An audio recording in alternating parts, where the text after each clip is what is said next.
En el nombre del Padre, del Hijo y del Espíritu Santo. Amén. De la primera carta del apóstol San Juan.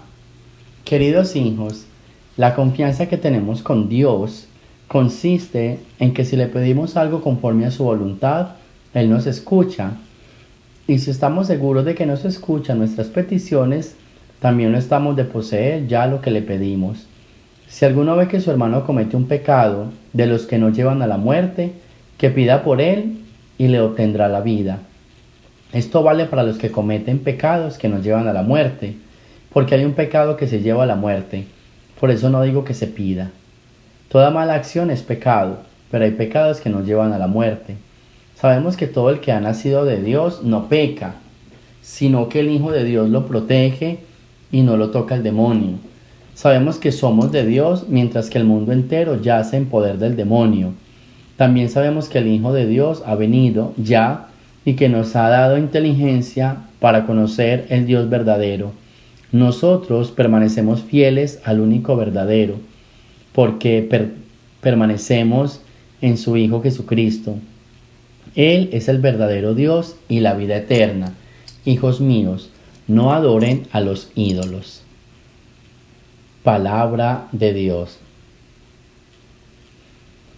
Bien, tenemos el discurso hoy del pecado que lleva a la muerte, ¿sí? Del que no tenemos que pedir por él porque realmente no tiene perdón y no obtendrá la vida, sino que lo lleva a la muerte.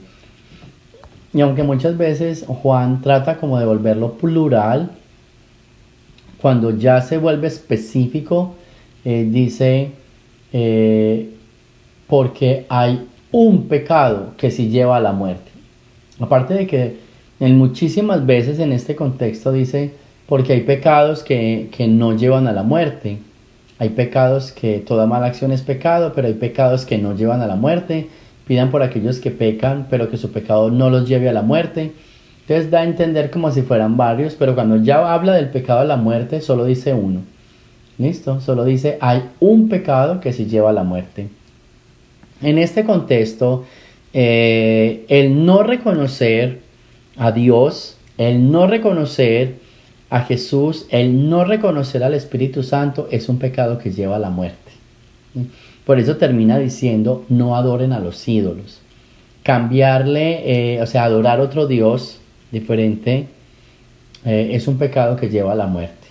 Porque es un pecado en el cual uno no está reconociendo a Dios. Y si usted no reconoce a Dios, ¿cómo va a tener vida en Dios? O sea, ¿cómo vamos a pedir por usted si usted no cree en Dios? ¿Sí ve? Si realmente no crees en Dios, si no crees en su palabra y no dejas actuar el Espíritu Santo, ¿cómo vamos a orar por ti?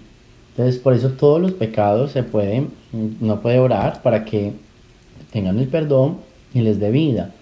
Pero aquel pecado donde usted no deje actuar el Espíritu Santo, donde no confíe en Jesús, donde no crea en Dios, ¿cómo podemos orar por ti? Entonces, por eso termina diciendo, no adoren a los ídolos. Y eso es lo que tenemos que luchar todos, para que la gente entienda de que somos hijos de Dios. En todo este contexto de la carta, Juan nos está hablando de Dios, nos está hablando del amor. Acérquense a Dios, crean en Jesucristo, dejen actuar el Espíritu.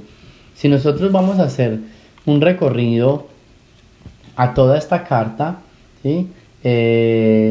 Es precisamente para entender que Juan está presentando a Dios como el amor, que Juan está presentando a Dios como el Salvador, que Juan está presentando a Dios como el Espíritu que nos acompaña. Si cambiamos ese Dios, si adoramos otros ídolos, ese pecado nos lleva a la muerte, porque no estamos colocando nuestra confianza en Dios.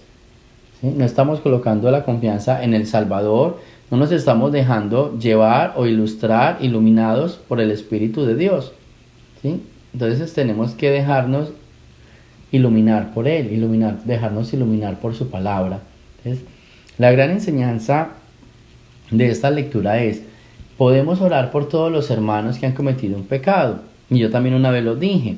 A veces uno ve que algún hermano, un familiar peca, pero no se arrepiente. Pues bueno, nosotros vamos a orar por él, para que busque el arrepentimiento y Dios escucha nuestra oración.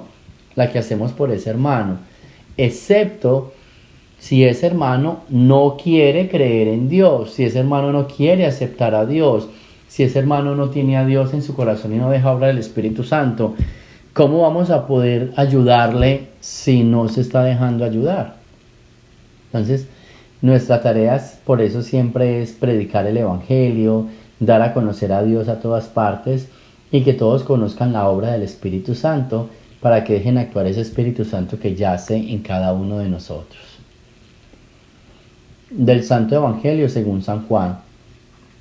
En aquel tiempo fue Jesús con sus discípulos a Judea y permaneció allí con ellos bautizando. También Juan estaba bautizando en Enón, cerca de Salim, porque ahí había agua abundante. La gente acudía y se bautizaba, pues Juan no había sido encarcelado todavía. Surgió entonces una disputa entre algunos de los discípulos de Juan y unos judíos acerca de la purificación. Los discípulos fueron a decirle a Juan: «Mira, maestro, aquel que estaba contigo en la otra orilla del Jordán y del que tú diste testimonio, está ahora bautizando y todos acuden a él». Contestó Juan: «Nadie puede apropiarse nada si no le ha sido dado del cielo. Ustedes mismos son testigos de que yo dije: yo no soy el Mesías, sino el que ha sido enviado delante de él. En una boda, el que tiene a la novia es el novio. En cambio, el amigo del novio que lo acompaña y lo oye hablar, se alegra mucho de oír su voz. Así también, yo me lleno ahora de alegría. Es necesario que él crezca y que yo venga a menos». Palabra del Señor. Nos estamos acercando a la gran fiesta de mañana, que es la fiesta del bautismo del Señor. Pero desde hoy, ya el texto nos presenta a un Jesús que ya fue bautizado y que ahora está bautizando. Y la pregunta pues de los discípulos, que tú bautizaste, ya está pues bautizando también, y la gente se está yendo detrás de él. Esto es un contexto muy humano, de envidia. A veces uno tiene envidia y uno quisiera anunciar la palabra y que todos lo escucharan a uno. ¿Por qué? Ojalá todos fuéramos anunciadores y proclamadores. A veces se mueve entre nosotros como un celo, como una especie de envidia, como que me tienen que seguir a mí, me tienen que escuchar a mí, y si no me siguen a mí, no me escuchan a mí, entonces yo voy a ponerme triste.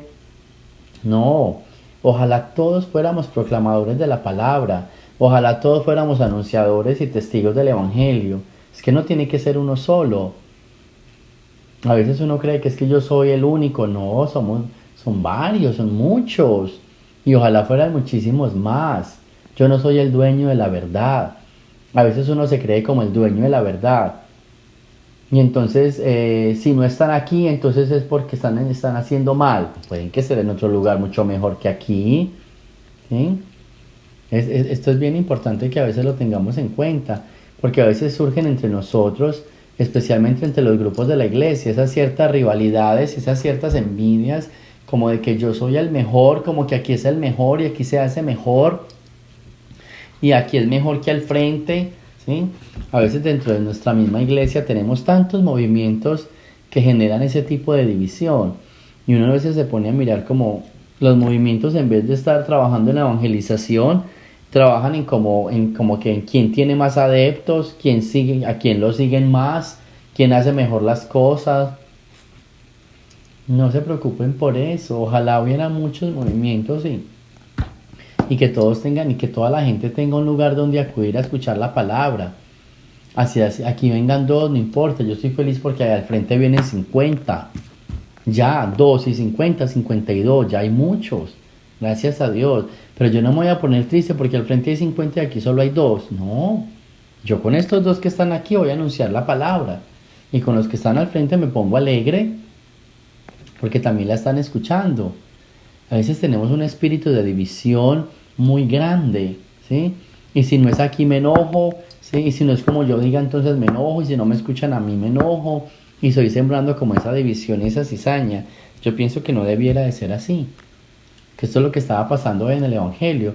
Los discípulos que se le arriman a Juan y con esa cizaña, ¿no? Y Juan los calma y dice: mire, vea, él es de Dios, viene de Dios. Y si Él lo está haciendo mejor que yo, conviene que yo disminuya y que Él crezca. Uno también tiene que reconocer, hay personas que lo hacen mejor que uno, entonces permitámoslo que lo haga. ¿Por qué nos tiene que dar envidia? ¿Por qué nos tiene que dar rabia? Al contrario, si lo hace mejor que yo, con mucha alegría le cedo el puesto, para que aquel que lo escuche, pues se convenza. Pero si yo no le permito que lo haga, sigo hablando yo y a mí me escuchan pero no se convencen, yo estoy haciendo un daño en vez de estar haciendo un bien. Sé que ánimo para todos. Cada uno tiene lo suyo, siempre lo he dicho. Pero no dejemos este espíritu de división y de rivalidad. Y es muy triste ver que los cristianos hoy usan la misma palabra de Dios para sembrar eso, rivalidades y divisiones. Entonces, ¿qué padre lo hace mejor? ¿Qué movimiento lo hace mejor? ¿Qué predicador lo hace mejor? No, no se trata de quién lo hace mejor. Se trata de que todo el que pueda lo haga. Se trata de que todo el que tenga ese carisma y esos talentos los ponga al servicio. No es cuánto los siguen y cuánta cantidad tienes. Es que todos tengan un lugar donde llegar, independientemente de la cantidad o el número. Es que eso no es por fama. Eso no es por fama, esto es por trabajo, esto es por vocación, esto es por dedicación. Esto no es porque quién lo hace mejor que quién. Esto lo hace porque si uno siente el llamado lo hace y lo hace con amor. Lo escuche uno, lo escuchen dos, lo escuche el que quiera. Y si escuchan a otro y no me escuchan a mí, no importa, con tal es que escuchen una palabra. Y una palabra de vida y de salvación. Entonces, pidámosle pues al Señor que nosotros, habiendo entendido todo lo que Juan nos dijo en la primera lectura, creer en Dios, creer en la comunión, creer en su amistad, creer en el amor, practicando la luz del Evangelio, sentirnos felices porque se está anunciando la palabra, porque se está llevando a muchos lugares. Eso sería lo mejor. Así que ánimo y siempre todos juntos como una familia, trabajando unidos, creyendo en Dios y trabajando en unidad, predicando de Dios. Gloria al Padre, al Hijo y al Espíritu Santo, como era en el principio, ahora y siempre, por los siglos de los siglos. Amén. El Señor esté con ustedes, y la bendición de Dios Todopoderoso, Padre, Hijo y Espíritu Santo, descienda sobre ustedes y me los acompañe siempre. Jesús, María y José.